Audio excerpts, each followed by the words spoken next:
SST पढ़ा। सो उस time period के बाद आपका चेंज हो गया ना दूसरे पीरियड में, यानी कि दूसरे जो नेक्स्ट 50 मिनट्स जो होंगे वो आपके SST में कन्वर्ट हो गए।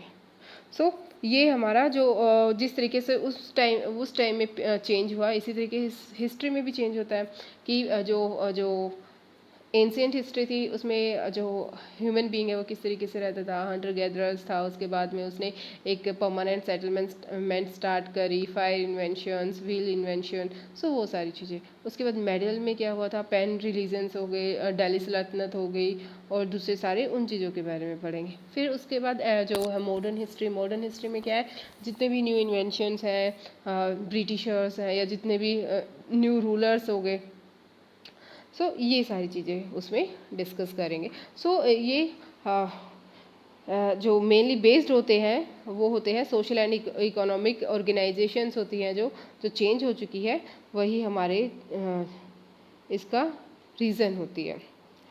In the persistence of tradition of ideas and beliefs, the study of time is made somewhat easier by dividing the past into large segments, periods that passes shared characteristics. Means periods क्या होते हैं कि जिसमें किसी भी एक period में यानी कि एक ही तरीके की कैरेक्टरिस्टिक्स होती है, उसी से रिलेटेड जर्नली सारे काम रिलेटेड होते हैं।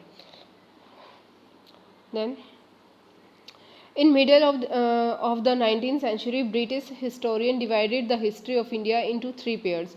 यानी कि जो मिडल 19th सेंचुरी में जो ब्रिटिशर्स थे, जेम्स मिल जो थे, उन्होंने क्या किया था, जो हिस्ट्री को किस में डिवाइड कर दिया था, 3 पार्ट्स में, हिंदू, मुस्लिम्स एंड ब्रिटिशर्स। उसने ये सोचा था कि जो हम हिस्ट्री को डिवाइड करेंगे उनको वो रिलीजन्स के बेसिस पे कर देंगे। सबसे पहले हिंदूज़ का उस पर जो है रूलिंग था, उसके बाद मुस्लिम्स आए जैसे मुगल्स हो गए, उसके बाद में ब्रिटिशर्स आए जैसे 1600 में जो है ईस्ट इंडिया कंपनी जो है फाउंडेड हुई थी। सो ये सारी चीज़ें उसने डिवाइड करने की सोची।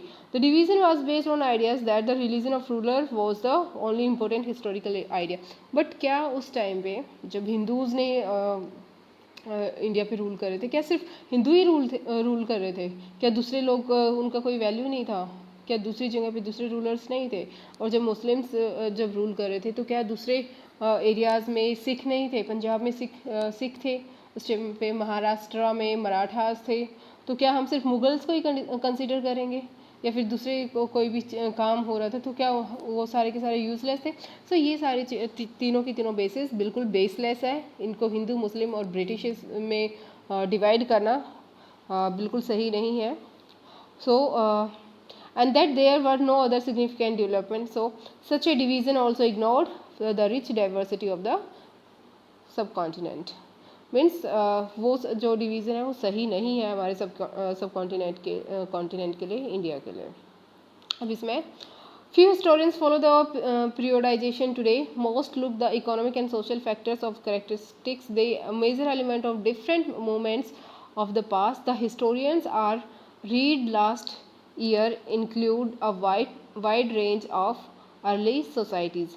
मीन्स उसके बाद में क्या किया है, हिस्टोरियंस ने चेंज करना स्टार्ट कर दिया कि वो किस तरीके से डिवाइड करेंगे। एक तो सोसाइटी को उनके इकोनॉमिक एंड सोशल फैक्टर्स पे कि किस टाइम पे कितना सोसाइटी में जो है चेंज आ गया था, कितना डेवलपमेंट हुआ था। जैसे फर्स्ट में अगर देखें तो हम हंटर गैदरर्स देखते हैं, अर्ली फार्मर्स देखते हैं, people living in towns and villages देखते हैं, ठीक है, अर्ली एम्पायर्स देखते हैं। ये सारे के सारे will be studying this year are often described as, और जो ये सारे की सारे यानी कि जितना भी हमने 6th क्लास में हिस्ट्री में पढ़ा ना, वो सारी की सारी हम एक अलग हिस्ट्री में डिवाइड कर देते हैं जिसको हम एंशिएंट हिस्ट्री में बोलते हैं।